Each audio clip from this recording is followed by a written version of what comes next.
Masa iya sih setelah lu hidup belasan atau puluhan tahun lu masih nggak punya kelebihan sama sekali gitu? Setelah sekolah 12 tahun lanjut kuliah, masa lu nggak mengembangkan kemampuan apapun? Masa sih? Atau jangan-jangan lu nggak sadar aja sama kemampuan diri lo? Gue sih curiganya gitu. Nah, kenapa gue bisa mikir gitu? Tonton video sampai habis ya. Gue yakin lu sadar bahwa manusia tuh nggak sempurna. Kita sendiri emang ngerasa kalau kita nggak sempurna, tapi kadang kita melihat diri kita kadang-kadang ya bukan cuma nggak sempurna gitu, tapi justru kayak buruk banget aja. Sebetulnya hal ini tuh karena adanya sebuah bias atau ketidakakuratan dalam cara kita berpikir. Namanya dalam hal ini adalah negativity bias. Nah, apa sih negativity bias itu? Simpelnya gini, negativity bias adalah kecenderungan kita untuk lebih sering mengingat pengalaman atau informasi yang sifatnya negatif. Jadi gini, menurut berbagai penelitian, bias ini sebetulnya tuh udah bawaan lahir manusia sejak zaman batu. Buat nenek moyang kita, fokus ke hal negatif itu berguna untuk bertahan hidup. Karena dunia tuh dulu bahaya banget. Pengalaman negatif di zaman itu lebih penting untuk diingat dibandingkan pengalaman positif. Simple deh, bayangin lo di zaman batu. Penting mana coba? Pengalaman lo dikejar macan dan bikin lo inget di mana macan biasanya hangout, atau pengalaman lo ketika lo lihat sesuatu yang lucu di tengah hutan? Ya pengalaman lo dikejar macan kan? Karena itu bikin lo tahu area mana yang harus dihindari dan tingkat kemungkinan lo buat selamat jadi naik. Tapi kan sekarang udah nggak gitu. Kalau lo bisa akses YouTube dengan bebas, kemungkinan besar nyawa lo tuh nggak terancam di kehidupan sehari-hari. Dan lo actually bisa melakukan hal yang nenek moyang lo di zaman batu nggak bisa. Hidup nggak cuma sekedar hidup, tapi lo bisa actually mengejar hidup seutuhnya. Dan kalau lo pakai kebiasaan zaman batu di zaman sekarang, susah aja nggak sih kayak, dah. Nah sayangnya nih, sifat-sifat warisan dari zaman nenek moyang ini membekas aja gitu dalam diri manusia. Bahkan sejak bayi pun otak kita tuh udah tersimulasi sama hal-hal negatif dibandingkan positif. Kenapa? Ya karena struktur otak manusia udah kayak gini nih ratusan ribu tahun lamanya. Sementara peradaban modern sendiri kan baru berapa abad doang gitu kan. Coba deh, nggak usah jauh-jauh zaman batu, lu tanya orang zaman Firaun gitu misalnya. Mereka punya passion apa enggak? Ya boro-boro, sebagian besar dari mereka bisa bertahan hidup aja udah syukur. Apa pula itu passion kan? Nah, orang zaman itu nggak penting apa kelebihannya. Selama lu masih hidup, lu nggak cacat, ya lu bakal ada aja ngasih kerja dan ngasih lu jodoh. Meskipun ya kerjanya receh gitu, misalnya jadi apa tukang bangun piramid gitu. Tapi kan lu hidup di zaman yang berbeda. Lu hidup di zaman dimana lu punya pilihan yang banyak banget soal masa depan lo. Dan semuanya bergantung bukan ke kelemahan lo, tapi ke kelebihan lo. Misalnya gini, emang tukang bangun piramid tuh penting buat tahu kelebihannya apa? Kan enggak gitu. Asal dia bisa hidup, bisa kerja, ya udah gitu. Bisa aja jadi tukang bangun piramid. Nah, generasi kita, misalkan lu mau jadi influencer deh, lu bisa bertapa entah berapa lama tuh buat tahu kelebihan lu apa yang bisa lu jual ke publik. Beda banget kan? Nah, sampailah kita di titik ini. Kita tuh sering banget mikirin hal negatif apa aja yang ada di dalam diri kita. Hafal banget lah istilahnya. Hafal juga hal-hal yang kita nggak punya.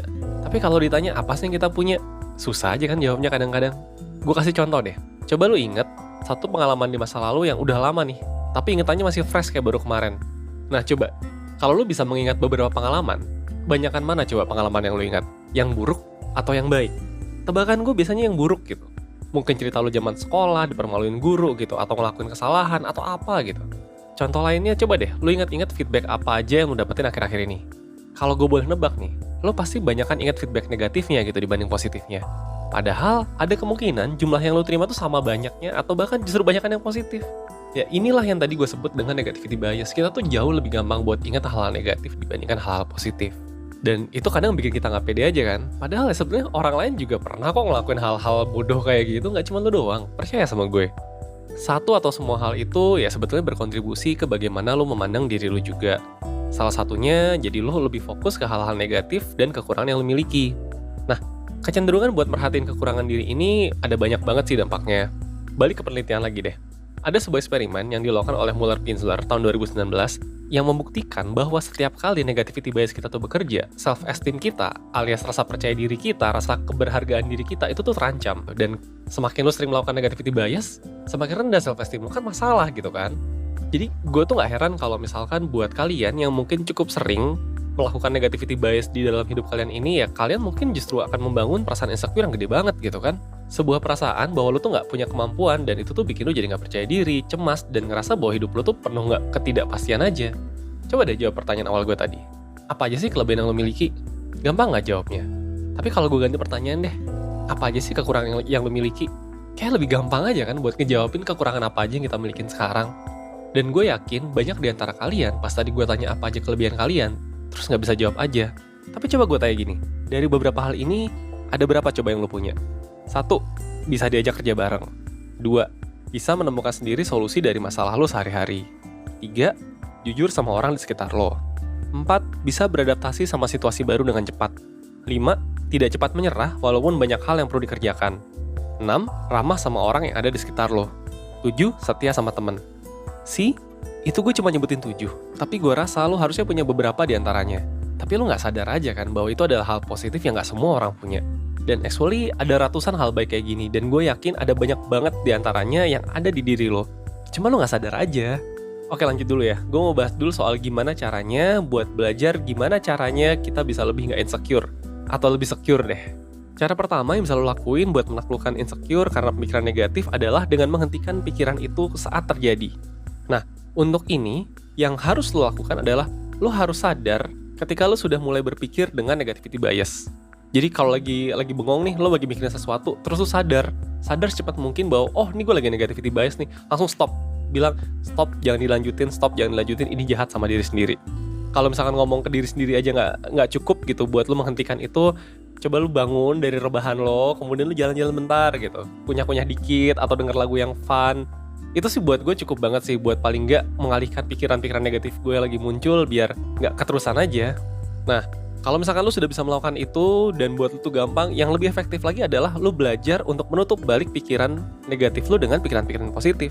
Jadi ketika lu lagi mulai ngerasa kayak lu tuh buruk ini itu segala macam, ingat deh, apa aja sih yang pernah lu capai? Kebaikan apa yang sudah pernah lu lakukan buat orang lain? Gak harus hal gede, sekecil apapun. Walau cuman membuat diri lu berkembang 1% pun, ya tetap harus lu apresiasi gitu. Pasti ada kan hal-hal kecil itu. Kayak tadi contoh yang gue kasih gitu, itu hal-hal kecil yang kadang-kadang kita nggak sadar aja bahwa itu adalah hal positif. Tapi again, itu tidak mudah, apalagi kalau lu masih terbiasa berpikir negatif. Jadi pertama adalah stop dulu dengan cara kayak tadi tuh, dengan cara bilang stop. Nanti kalau udah bisa baru lu belajar lebih advance lagi buat gimana caranya supaya lu bisa menimpa itu dengan pikiran positif. Nah, jadi buat gue, yang terpenting tuh sebenarnya bukanlah tentang kegagalan atau kesalahan apa yang udah pernah lu buat, tapi apa yang lu pelajari dari kegagalan dan kesalahan tersebut. Fokus sama kemana lu mau belajar mengembangkan diri. Sekian dulu dari gue, semoga kita bisa ngobrolin tentang kemampuan diri lagi, dan lu nggak lagi-lagi ngerasa insecure dan justru merasa bersyukur.